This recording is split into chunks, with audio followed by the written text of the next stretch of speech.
All right, I'm so pleased to welcome Alyssa Alexander, who is a curator at arts administrator living and working in Brooklyn. She's an experienced exhibition and gallery manager with a background in journalism and critical writing.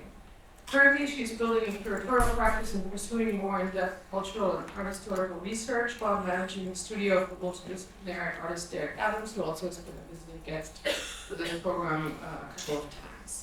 Her research and curatorial pursuits center artists of the African diaspora whose work engage with spiritual visions and folklore, queer identity, and Caribbean culture. She's dedicated to working with emerging artists and institutions to cultivate a more accessible and equitable creative economy. So we're really thankful that you took some time out of your busy schedule to be with us today. The artists on this panel are Katie Chin, Ash Moniz, Nolin, Henrik Nordahl, Shay, Salehi, and Zhou, and Shay. So we're really glad to have you all. And I would like we have an hour for this panel. So as we saw in the panels before, just be, respectful of everybody else's time and concise, so the conversation can stay tight and focused. And without further ado, I'm going to hand it over to you. Thank you. We're wrapping up. Yeah, I'll be with you time. Well, you guys all got the questions, and I just wondered if anybody wanted to respond before I get into them. For any of the themes, forced labor, migration, movement, materiality, value systems, any themes that stuck out to you that you wanted to speak on in connection to your work.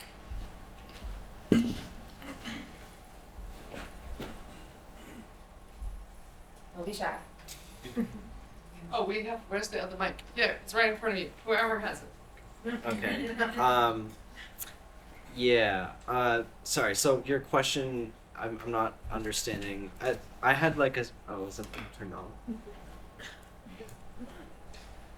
on? Okay, so I guess, so what we did with the other panels is, I guess we started with just like going through and doing a quick this is like a brief little statement on my work and sort of how it was like fitting into the context of our panel. So I guess for me, so my work I have in the show, I have a painting called Derailed in the show.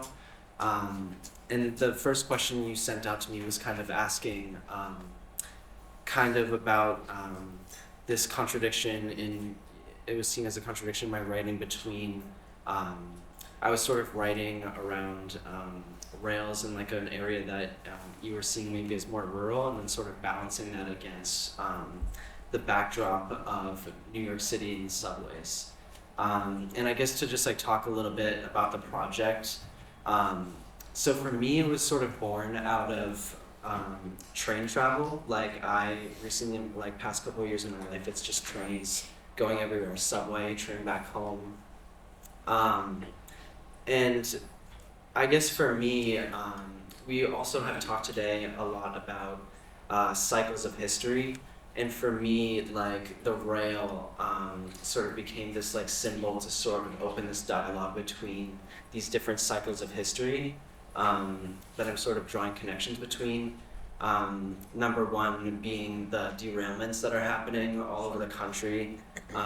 And just for like context, those happen because there are 7 major railroad companies in the United States, and 6 of them have a new business model called, it's like a management model called precision schedule railroading. And that's basically just lingo for, they're cutting down benefits for workers, they're cutting down size of labor forces, they're stacking more trains per car, they're cutting down on safety checks, and it's basically just this very calculated decision that happens to basically account for the cost of derailments and like lack of safety and maintenance on the rail infrastructure. And I was sort of thinking about that history in connection to sort of the beginnings of Chinese migrant people coming to the United States to build the Transcontinental Railroad. And thinking about that history again in relation to sort of my experiences in the city. So sort of thinking about the subway and how the infrastructure of the subway designates certain communities for service by pushing them to the boundaries of Manhattan, and sort of like basically enabling this hierarchy, and like all the geography of the city is dictated by socioeconomic class. So for me, it's like one thing to chart all these histories and map them out and point out how they're cyclical, but it's another thing to, I think also past, present, and future has been a theme for today. So it's another thing for me to think about. So how do we break these cycles of history? How do we think about a future? So to me, like I was starting to think about the act of derailing as a way to break through like linear history and cyclical history outside of like the rail lines of hierarchy and structure and class and stuff, and to think about like derailing and wreckage as spaces that can be generative and spaces where those can be like areas where we can heal and come together. Thank you. And that's interesting. You touched on 2 points there, the idea of like labor and these certain pockets of where that labor and service happens. And you also spoke to convenience. It's a repetitive routine across the services and anything. And I was just, now that you've explained it more, I'd love if you can talk a little bit more about what convenience means in the sense of this geography that you're referencing in the city. This also propels us into an interesting conversation on labor that also connects a lot of your works. So labor and convenience as you see it in the context of the work, but also like in the geography of New York. Yeah. So I think maybe the convenience set. So I have 2 paintings in the show, and the other painting, and it's called When It's Convenient for You. That one I sort of made before the other one, and that one was a piece I sort of made. It was kind of this process piece as I was following what was happening with the Godzilla artist group. They were supposed to have this retrospective at the Museum of Chinese in America, and then what happened was they all pulled their work. I think it was like 44 artists or something, because the museum accepted a check from the city of New York it was $35 million as part of an agreement to tear down the Manhattan Detention Center complex and build a new jail there, which will be, they just issued the permit for demolition there. They're building what's going to be the new tallest jail in the world. So I was sort of thinking about, again, like how that's another pathway to look at like infrastructure as a mechanism of control. But I was sort of thinking about this idea of convenience as it relates to sort of identity politics, and basically how the museum was sort of trying to, on the one hand, market this show based around like the Asian American movement and the Asian American identity label, and sort of thinking about how that sort of like representation kind of just becomes a facade, and within that, like, it only occurs when it's convenient for those that are in power, those that hold control. Thank you. Well, I'm going to segue into maybe more, instead of the labor aspect, more like logistical and infrastructure that you're talking about, and that brings us to action work. Well, I didn't get a chance to speak a little bit about the overall things in your work, and then I think I'm going to ignore the questions that I asked you and get into ones more that have to deal with how you're viewing infrastructure and this overall reliance on this logistic system. I would like to get to the archival part and how that is distilled into these video works, but if you could speak a little bit about systems and how that is seen in the context of your work. Should I answer all the parts in one go, or like Yeah, just just return go for to it. the other? Okay, I'll have to remember what the other Okay, parts I'll after, keep your but I'll record. try one at a time. What are my feelings about infrastructure and logistics? Systems and how that plays into your work. Systems, logistics.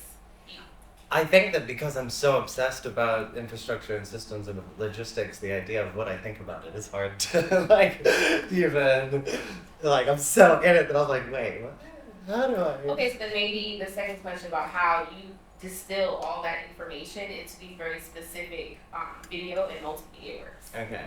I mean, I guess to a little bit of the first question, I'm interested in, like, I don't necessarily have an opinion about infrastructure and logistics as being like good or bad. It is good and bad. And I think I'm interested in like the very specific conversation of the moment we're at now, where a lot of like anti-capitalist work is trying to be pro-logistics in a way where it's like, let's stop interrupting and sabotaging, let's try and actually build a communist logistics and actually think about the potentiality of infrastructure and supply chains as being radical and something that we can actually like reconfigure rather than interrupt. But at the same time, I'm like, that's not where we are. That's not at all the reality of especially the people who are even like implicated in those systems. And so I feel like interruption is to some extent what is like the leverage that's made available for people who are embedded within those systems. So I'm like in the middle of that kind of conversation, and I find it really important and nuanced. And so I guess, yeah, that's like where an idea of where I have some thoughts about that. The other question was, I don't really forget, my process? Yes, how are you taking all this vast archival and research information that is really not very intuitive and distilling that into multimedia works and conceptual multimedia works?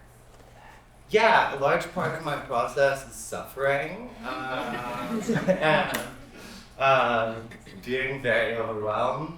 And it's actually kind of interesting because I feel like I've accidentally got myself into the like almost like archetype of the artist in the solo studio shit where I'm like, what the fuck? How did that happen? Like, but I guess because I'm just like so much that I'm working through, and like so many other parts are very like social and engaged and etc. But just like I'm also kind of buried under so much of what I'm trying to think through, because a lot of the research I've been doing has spanned like 8 years, which has been like a benefit to some extent because I have a lot that I can work with and a lot at my disposal that like forms how the work, like it has a lot of backing, but at the same time it's like a detriment because I will never be able to ever solidify everything that I have and have built and want to, I don't know, translate into artistic form. My work definitely does not catch up to the speed of my research. But yeah, one main aspect of my process, I do a lot of research. Most of it involves fieldwork and interviews and processes that might seem like journalistic or ethnographic or sociological or something, but that's always just like one specific stage, and then it kind of converts and changes throughout. And I guess I like compile a lot of information and then spend years thinking about it. So there's a lot in what I have that is exactly as it was 2 years ago. Most of it is not. But even the things that are exactly as it was 2 years ago when I started this project, spent 2 years not being a part of the project. It's like, wasn't part of the project, and then wasn't for 2 years, and then right at the end, it's like, okay, I'll put that back. So it's a lot of just like thinking and ruminating over things and testing things out. And I guess this particular project has been a lot of like distillation, because I'm like, I could say everything. I'm not going to. And I guess also because I have the tendency to talk a lot. I think part of my process for this specific project was how to allow it to speak for itself and kind of listen a bit more. And you also included text in a very subtle way, and I was interested in how or why you didn't use more text to sort of like buoy the more conceptual ideas and processes that are being discussed here. So if you could just talk a little bit about your use of text in your work.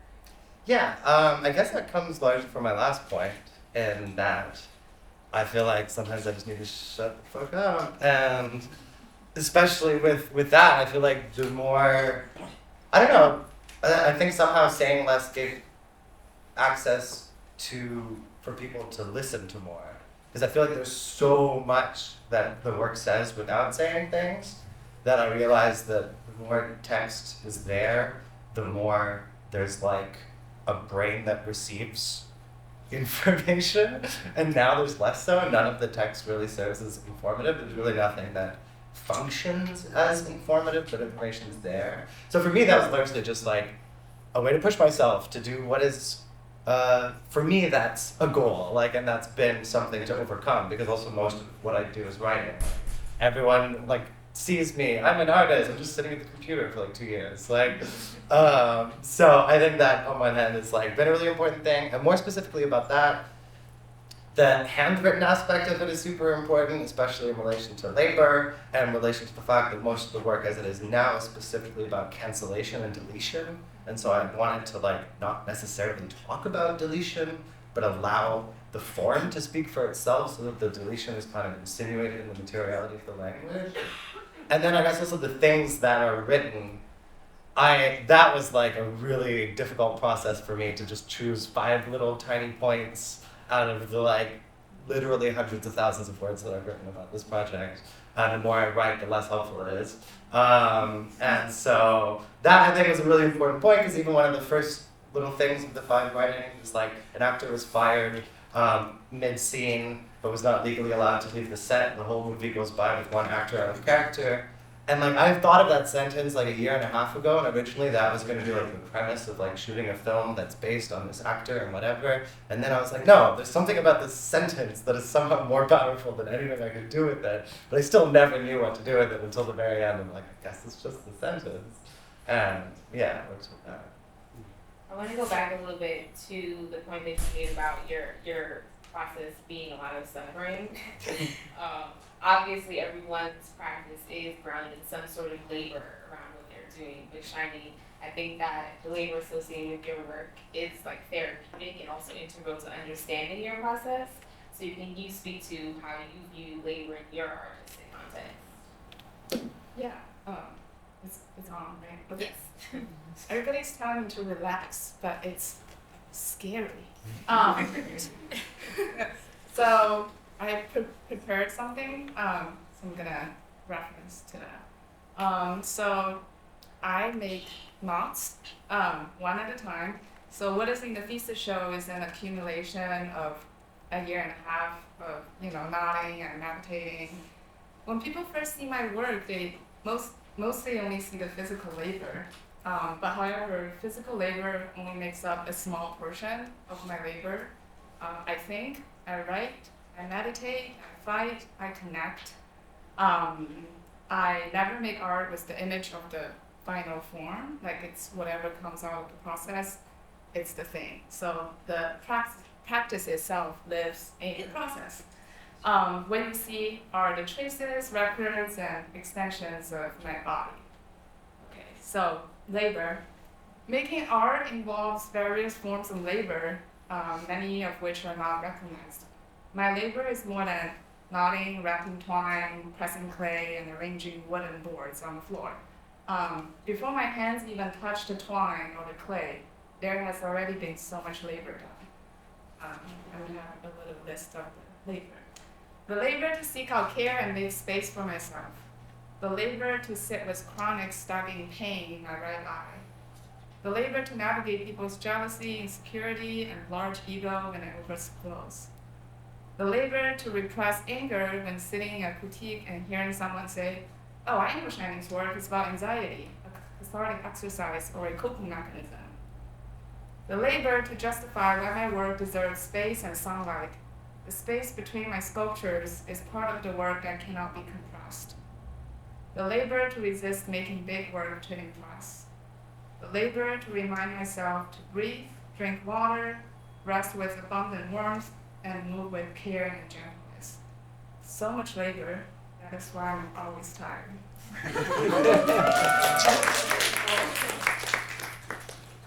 I don't even think that we need to get to the second question. That was excellent. Shay, you also spoke a lot about how in your writing, how the process of making this work, that you started before the work was even made. So it was like a journey that you were on. So if you'd like to speak a bit about that process, that's fine too. But I wanted to ask specifically about your sort of pivoting to a plant-based lifestyle. Again, there's a lot of labor here, and you spoke a lot about non-human labor. So if you'd like to speak a little bit about how your journey sort of propelled into the space to make this work, that would be great. And then also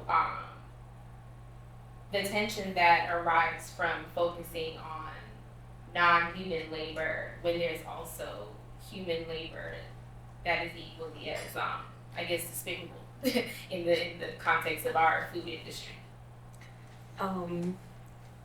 Yes, I can answer that. Yeah, I don't know, like, the conversation around mental health, I guess, like, because the question you asked me was a little different, so I'm, like, kind of rooting, like, thinking about that. But I think, like, the works I've made in the thesis show, that are in the show, are, like, a little different than, like, the works I was doing throughout the 2 years, and it's kind of been trying to, like, approach this topic of, like, animal exploitation and, like, how to approach this topic. I think the conversation around mental health for, like, farm and migrant workers and the animal is seen in some of, like, my previous works, but not specifically in, like, the thesis show works. But the works in the show extend beyond labor and agriculture and talk about interspecies relationships of humans. So the video, the roadkill video, is kind of like this 2-hour video of a road trip across country, like from New Jersey to San Francisco.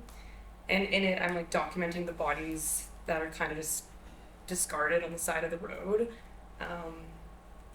And kind of speaking toward human domination over animals and of expansion and colonialism's impact on everyone. The non-human victims are an example of that impact, but I hope that the work provokes like a deeper thought about why our efficient domination of landscape doesn't consider lives that are valuable to the market. Yeah. And the mechanization of organic beings is a foundational tool for capitalism's or capitalist exploitation of both human and non-human beings. You said something that was really interesting just now, like what we consider valuable. And I think that is an important part of your work, that you're creating value systems with the things that you're collecting. I also want to make a point that the work that's on the window there, that I didn't see that before I got here. So when I formulated these questions, that was not part of it.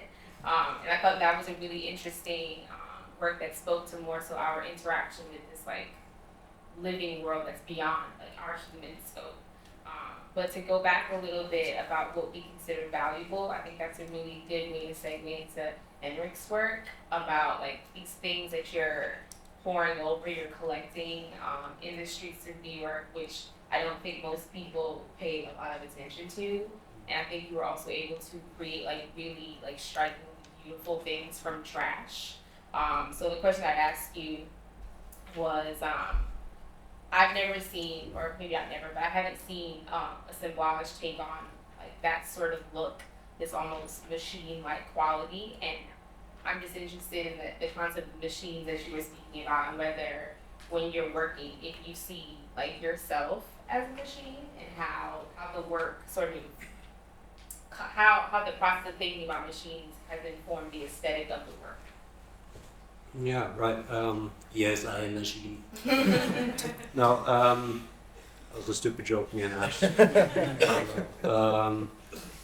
I guess, first of all, maybe kind of clarifying what I mean by machines. It's a term that Gilles Deleuze and Felix Guattari uses a lot in their philosophy when they're talking about assemblages. And assemblages in the English word means to join together, to unify something, while Felix and Gilles uses the French words agencement, yeah. which means more a layout or a system. And I guess I see when it comes to these machines, I guess these ecologies or these systems, these assemblages, how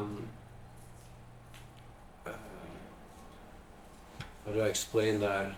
Yeah, I guess I try to tap into those type of systems when working with found material. Like In this sense, in this case, I'm working a lot with industrial building materials, and in those materials there is history and history of production. I mean, it used to be a tree. We used to use the trees to build houses or build shelters.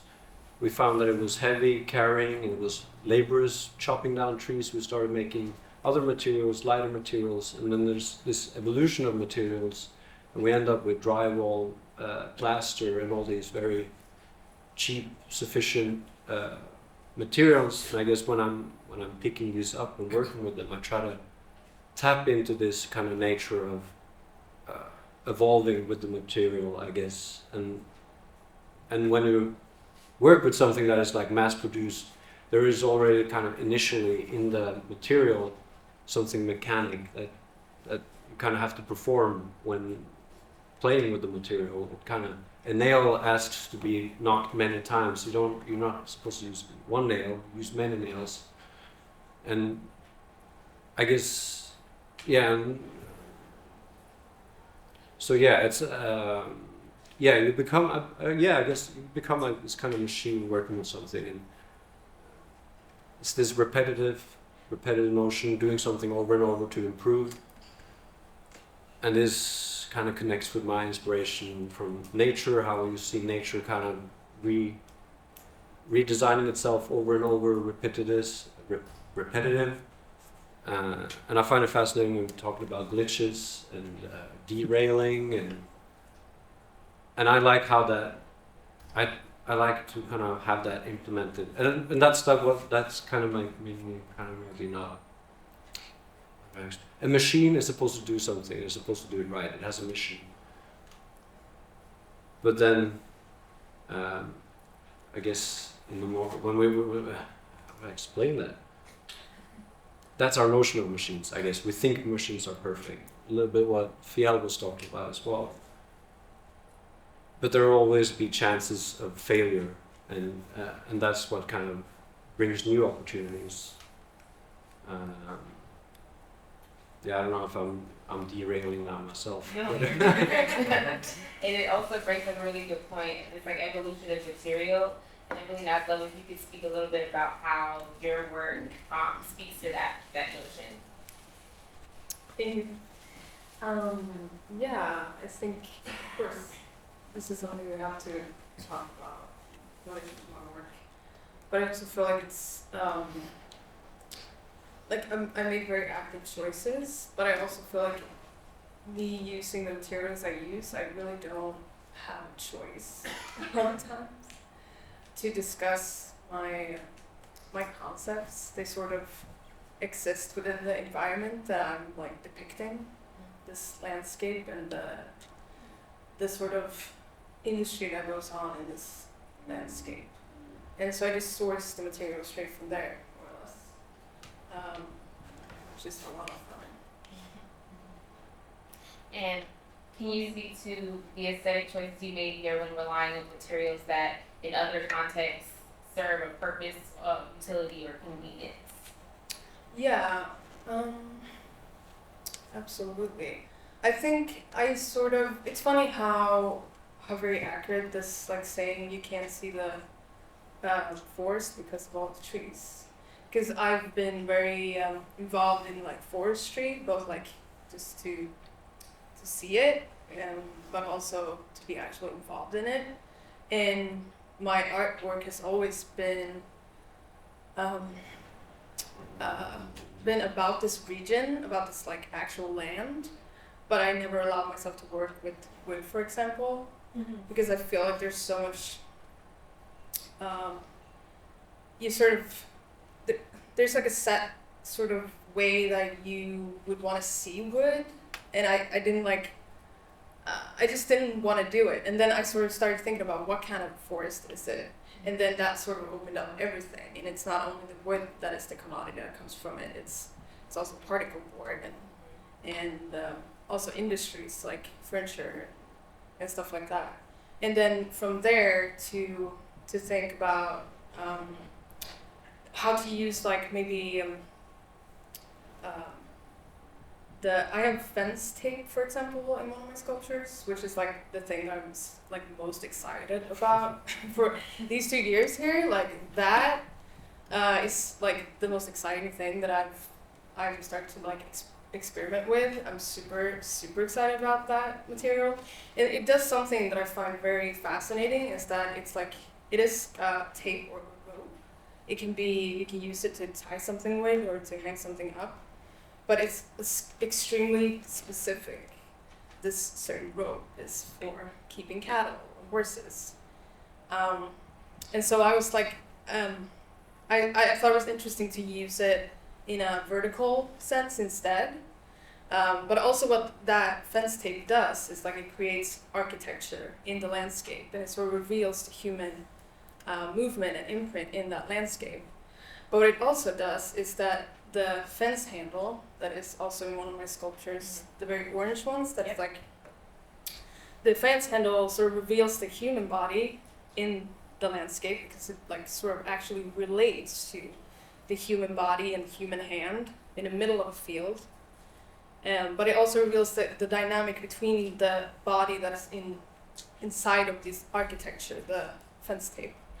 And so like even if they have this very specific function and utility quality, I find them to hold a lot more than that. And I know it's like I think it held me back before to be like, this is a very specific and niche kind of thing, and like maybe my experience of this landscape is very like rare.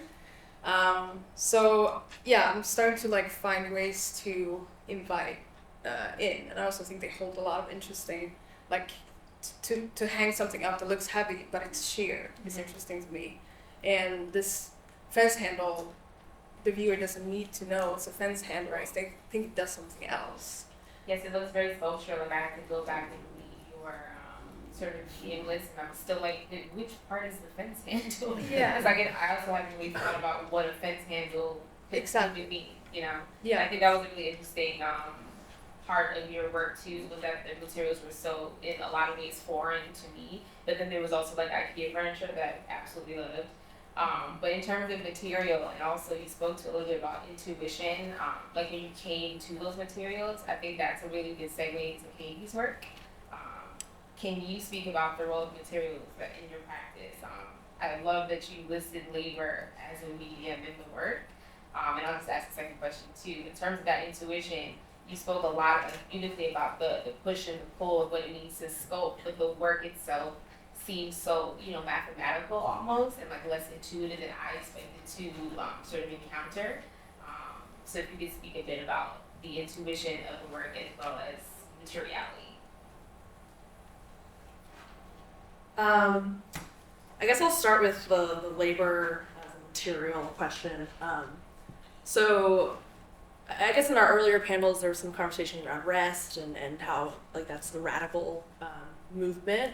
But I guess I would kind of go into this like a different way for myself, and like there's also joyous labor can happen, and like there was making this metal sculpture, like it's a lot of fabrication. There's a lot of days I came home totally exhausted, sweaty, stinky. Like my face would be covered in metal dust, and my partner would be like, "Did you just come out of a coal mine?" Like it could be quite taxing. But there's something special for me in putting in all that labor. It was joyous in that it was very consensual. Like I wasn't exploited to do this. I chose to take on a project that required this sweat. And it would not have been possible without the part-time faculty strike. During that period of time, I'd like go picket for an hour or two and then go weld for 7 hours. And like this repetitive motion also brought some sort of peace during this very chaotic time for me, which is important. And I suppose to speak to the form seeming so like rigid and structured. I like that part of it because I think a lot about social structures and the hegemonic logic that kind of dictates our lives, and like the capitalism seeming so unmovable and unfixed, or it seems so fixed and sedimented. But in reality, it can be so much more porous than that if we allow our imaginations to loosen and kind of let that intuitive push and pull and be willing to find the cracks and those little subtle opportunities for hope. In the sculpture itself, I tried to I want from afar, I want it to seem like a system that is settled, but then when you get close, you see all these moments where things are shifting, they're moving, they're not quite right. One beam of a box is missing, or the units are pushing up into the architecture of the building, and creating these moments where units are coming together into a chain, into a community, but then others are kind of pushing against one another and creating some, the violence that's sometimes required for movement and change. So I wanted to try to capture those subtle shifts and especially with social forms. They're always, they might seem, especially dominant social forms, they seem rigid, but there's so much emerging all the time. It just, it's slow. Yeah. And then in terms of materiality, using steel is obviously very useful for the type of work that you're making, but then you're still commenting on industry and capitalism, and it's interesting to use a less organic material to create those structures and relying on something that is so industrialized and it's such a complicated sort of history in our country. And I wanted to know if there's a lot of tension that exists in your work in that way, and I was really interested to see how you sort of formulate that. How do you approach that when you're making the work? Was it a conscious decision? So while it seems like it should have been very conscious, using steel was actually a huge surprise to me. Last year I was doing a lot in ceramics and clay. The first versions of what this sculpture was going to be was going to have a lot of other materials too. But I let it tell me what it wanted to be, and it wanted to be steel. And I enjoyed that part of it, honestly, because working with clay, it is, you assume it's much more mutable and shapeable. And last year I was using clay a lot as a parallel to commodification, how labor and land are sort of exploited and pushed into object form. But the more I work with steel, it's so similar to working with clay for me. It's this alchemy of, bringing this raw materials and using your body very process oriented and a lot of heat. The heat bluing on all the boxes is actually way more organic for process than I realized going into it. It's very uncontrollable. You really have to if you overdo it, it turns back to gray. It's this special sweet spot of that gets the blue, purple, bronzy colors. Similar to how when you get into that intuitive flow state kind of feels. Making that heat bluing. You can't look at it while you're doing it either, because you have to wear this face shield. So you really have to trust this conversation between your body and the material,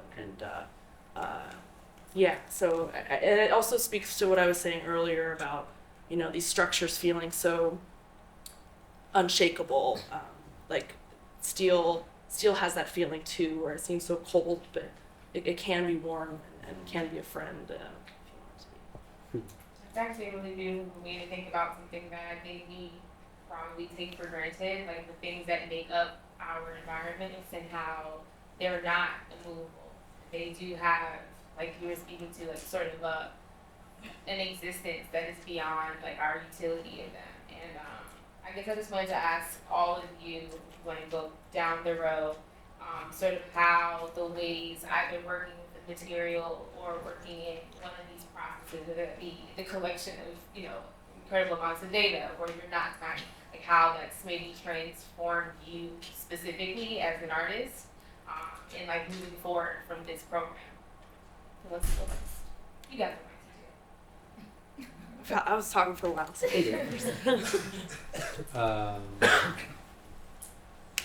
Again, we were sort of talking about this before, how are you moving forward from this program, having been transformed in some way by either the use of the material that you were utilizing or a process that you came upon? You were moving, an entirely different material a few months ago. So how is the process and this process of going through this program maybe transformed you?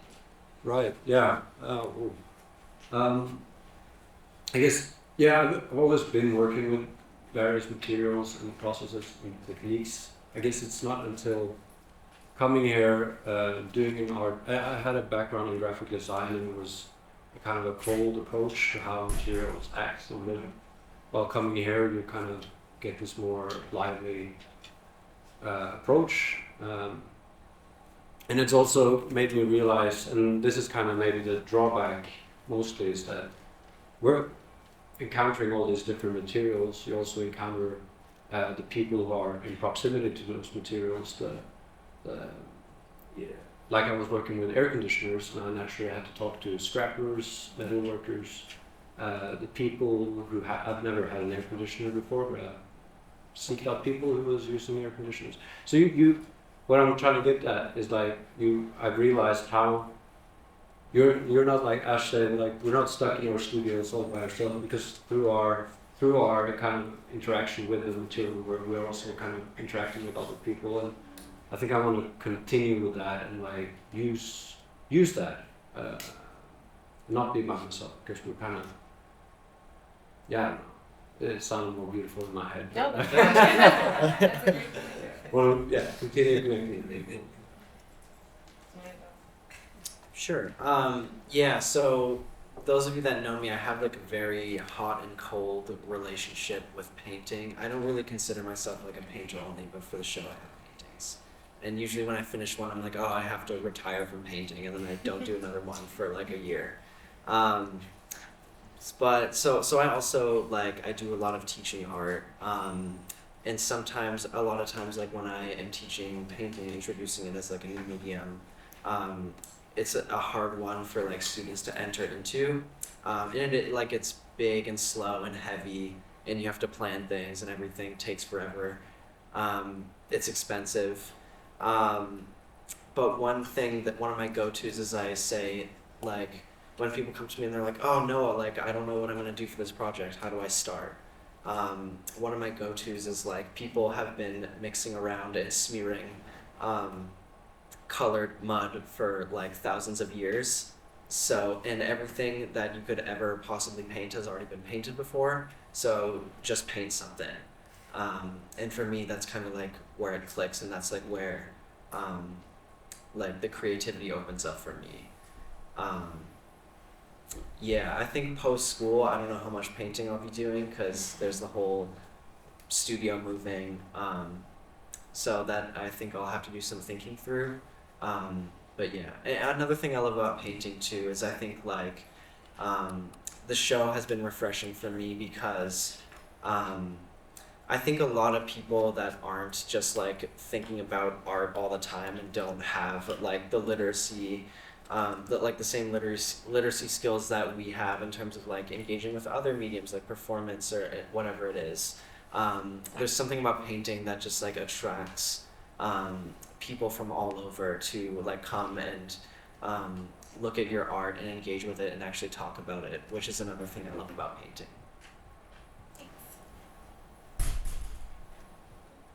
Sure.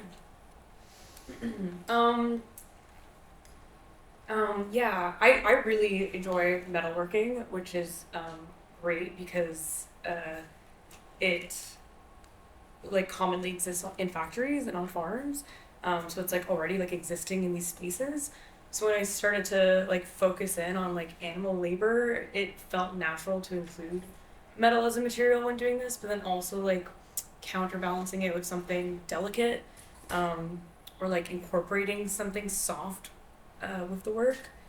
It's interesting because like I really enjoy physically making things, but I broke my arm this semester and had to have surgery, which made me kind of like segue into making that video, which like I probably would have done, but like it kind of pushed me into it because I just was like, oh, this is easy. It's on my computer. I could just like sit there and like screen record on Google Maps, which ended up being like a really beautiful piece, I think. So it's kind of nice to know that even though I enjoy physically fabricating things, I'm not like restricted to just that. Moving past having studio access in school for future works. Yeah, for me, I think it's two things that really changed for me. One is that I definitely went from very large scale to more like my own size, which is so fucking good. Like it makes so much sense too. I don't know why I didn't do that before.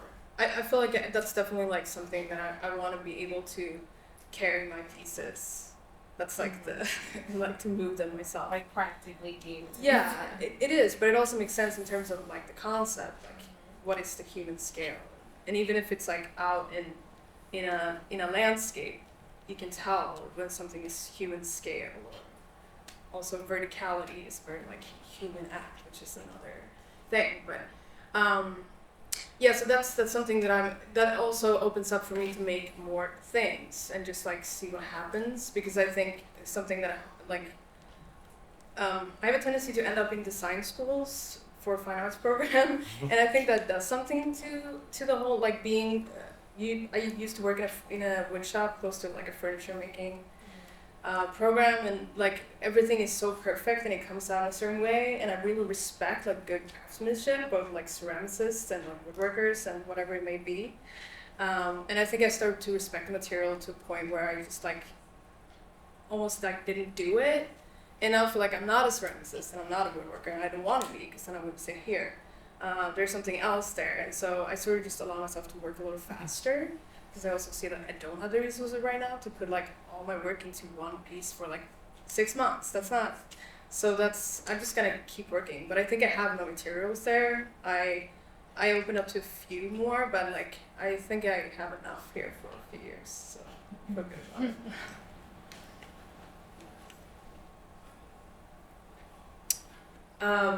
I guess I might answer this question because you're talking about like the process of this program and like future materials.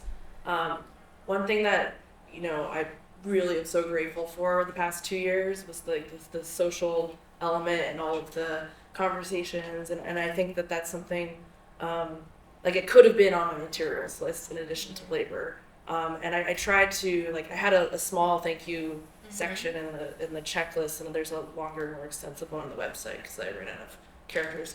That how to bring and try to reveal just the way that I'm sort of trying to reveal the fluidity and this like fixed the porousness of things that seem so sedimented, like bringing the collective more into the work is something that I would like to explore. And like this work, I really I wanted to use the word labor in the materials too, just as a nod to like not just my labor but everyone else's labor that was a part of this process. Everything from the freight elevator person helping me bring in steel to my physical therapists and professors and classmates. Like I feel like there's so many elements to making artwork where it's not just like an individual artist genius making things.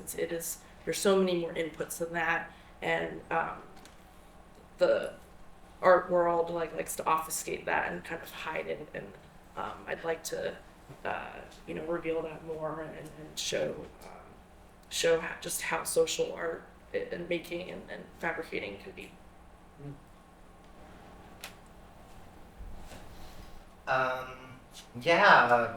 My relationship to mediums is often specific to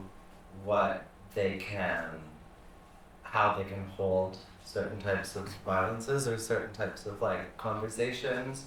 And I think one thing that was specific about this project compared to others is like I've always done works about supply chains and logistics and specifically violence, but never something that was so on the nosedly. This is a situation that happened to one person that is like, and that was really difficult to hold on to, because even a lot of times when my previous works are about specific people, it's always like just someone within a larger system, but not like the way that this story somehow sets up. It's like there's like a subject who's experiencing like such an extreme form of violence, and that was a very difficult like thing for me to figure out how to make art with, because I think when I did the research and shot the footage from the shore, I was like, oh, this is right next to my house, and I work with the International Transport Workers Federation, and they're the ones who are involved in this, and I'm like, this just makes sense that I have to go there and I have to do this. Like, I kind of just like went and started doing research and recording even before I like thought that I would make a project about it, and then once I had all that footage, I felt really burdened, because I'm like, no, this is documentary, that is bad. And like, I just like felt like I just set myself up for failure, that it's just like, it is ethically wrong to have a certain form of like recording the subject and gazing. And I'm like, I kind of do believe some of those things still, but I feel like what I learned was like how to trust my own sense of like ethics in form more, because I don't think there's such thing as like a methodology being inherently inapplicable to the complex violences of a situation, but I think like the nuances of what that actually means is something I understand a lot more now, that I could like learn to trust and sit with, because I think like 2 years ago, if I heard that like there's going to be an artwork about something so violent that's going to involve like erasers with pictures printed onto them and like fun little elastic bands and things like that, I'd be like, no, that's insensitive. Right.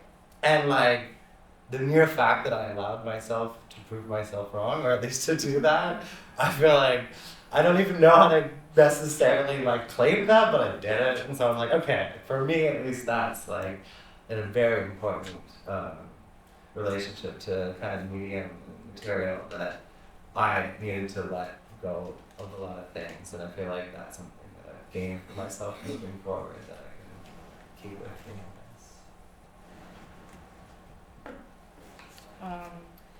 I love my materials. They're my good friends, and we learn from each other. I think the first thing is like the portability of them, because like, you know, I make work at home and I bring them to the studio. I remember the first day of install, like Andrea was like, "Are you ready?" And I showed her my duffel bag. I said, "Yes, it's all in there." And I think the flexibility of the material is something that's really inspiring to me. And also I really like how accessible they are, because like I can do it like whenever, wherever, and I don't have to have access to any shops. So that's something I really cherish with my material. And they're modest. That's also good. And I don't want to like do like, you know, you had a question about the color. Long story short, like, you know, I want to honor the original state of them. I feel like the rawness of the material would highlight the gesture and traces of things. So that's what I like about that. And also like about vulnerability, because, you know, I love my work so much, and it's hard for me to see them getting damaged or hurt. And I remember when I was looking at my paper clay on the thesis floor, I was like, I hope nobody will step on it. What if they step on it? And I was like sitting on the bench watching people. And then my colleague said, Shani, you have to let it go. And she was like, you made them, you can make them again, and you will do something different. And I think that's a very good lesson. Yeah. Thank you. Yeah, so give yourself a round of applause. You mentioned, Katie, that in previous panels that there was like a great deal of attention applied to rest and care, and I think that that is here, like in a really interesting way. Like it's really aptly named Abstraction. I feel like that's a really beautiful way to sort of see the wholeness of all your practices, that whether the care is for yourself or another thing, or just thinking about like your relationship to another. I think that's a really lovely way to tie all of your works together. And thank you for letting me sort of bring that out a bit here.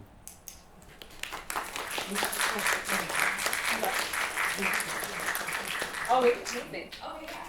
Are there questions in the audience or comments on that? Yeah.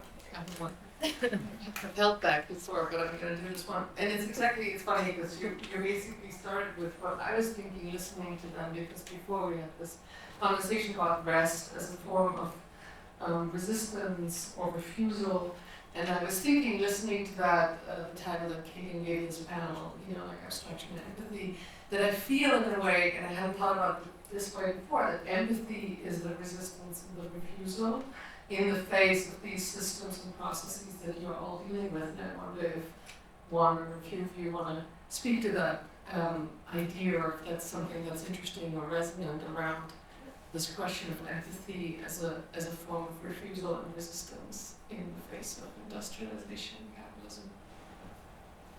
Yeah, it's more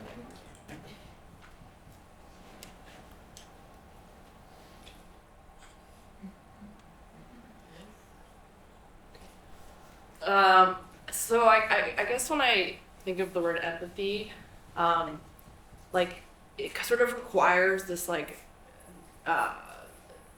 withholding, like that you know everything, or this like paranoid logic of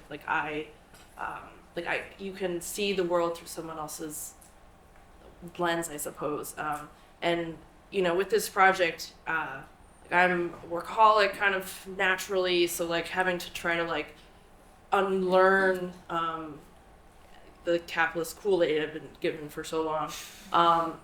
Like thinking about the words and phrases that I used in some of the boxes that were like sandblasted on. In earlier versions of phrases I was going to use, I was trying to be more economics is religion, and like very like direct and like almost prescriptive. And this work I had to loosen that tendency and have more empathy with language, with words, and try to find phrases that had more room to breathe and could allow that space for a conversation to actually happen, rather than just describing a future or letting the gray space in. If I can use the term again. nice. I think it's super important to be empathetic, and I think when I started making work around animal exploitation, like as somebody who doesn't consume animal products, it's not really about like not consuming, like being vegan or vegetarian, but just like boycotting these systems that exist. And I try to, and like hopefully accomplish being careful without to like not be judgmental of what other people decide to do, but hopefully like create a space for them to like reconsider or consider things from like an alternative perspective that could lead to like building or creating like a pathway to empathy for non-human beings. Yeah, I think for me, like, that's a hard question for me, because I feel like a lot of my practice and a lot of the things I encounter have to do with sort of like how empathy can be weaponized, I guess. And I'm sort of thinking in terms of like my artwork and sort of like the Asian American label. It's sort of like built around this idea of like belonging and inclusion, and I think like today's institutions have like very effectively co-opted things like belonging and empathy as a way to, as sort of a mask to sort of continue their endeavors that they're already on. So that's like a really hard thing for me to reconcile with, especially like I think in the end, like that's what we all, myself included, like we're all craving that. We all crave like community and being together and sort of like more imaginative solutions, I think. But I think, for me, like what even in the face of like all the institutional pressures that come through, like going through art school, I think like the big thing that I've gotten out of it is like, not to be corny, but like the people in this room, like that's what we have. Like that's what we have to go forward with, is like that trust that we individually build with each other.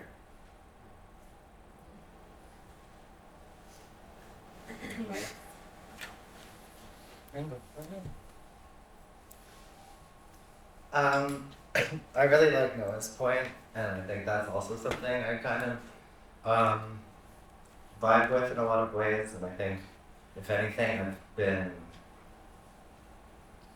rethinking empathy a lot in ways that I've almost found it more empathetic to be less empathetic somehow in the project, or at least with this work. Like, if I made the work, like, oh, look how sad this is, I feel like that would be less empathetic in some weird way. And so I think, like, actually understanding what that means to me has been really important. And I guess also I'm inspired by the fact that, like, no matter what, none of my own capacities for empathy will ever amount to the empathy that I'm witnessing within the things I'm talking about. Because, like, my empathy for workers in the supply chain will never be as strong as workers' empathy for each other within their actual, like, mutual solidarity. And I think that's the thing. It's like when I think of empathy, I think of solidarity to some extent. Two words that are also can also be totally empty and meaningless, but don't have to be. And I think solidarity is something in the logistics where I'm like, on one hand, I feel and like to put an output of solidarity, but way more importantly, like, the supply chain is such a perfect example of the solidarity that is even possible for humans. Because for me, it's like, that is the most powerful network of organized human beings who care about supporting each other in material ways that I've ever seen anywhere on this planet. And the actual, like, global scale of the ways in which workers at different ports all around the world will shut down their port, even if it's not their issue, but it's another port's issue, but they have empathy for those other workers that are experiencing something that maybe they're not, but they know that they're working for the same company, and so if they shut down their port, then the company will give in for someone else. And it's like, nothing I do in art is ever going to be as, like, materially empathetic as that, but I'm inspired by that. And that's, if anything, like, the source of actually why I give a shit about the supply chain in the first place, I think, to some extent, because it's like, yeah, a material mode of, actually seeing possibilities for that I never otherwise would. And I guess another aspect of that question is just the fact that I've been thinking about empathy and how we hold knowledge and how we actually just, like, there's a lot of this project for me, and a lot of times I was saying, it's like, oh, it's not about this, it's about how to think about this. And I think that's been a thing where I'm like, okay, what are our cognitive capacities and how can empathy be more intentionally embedded in that?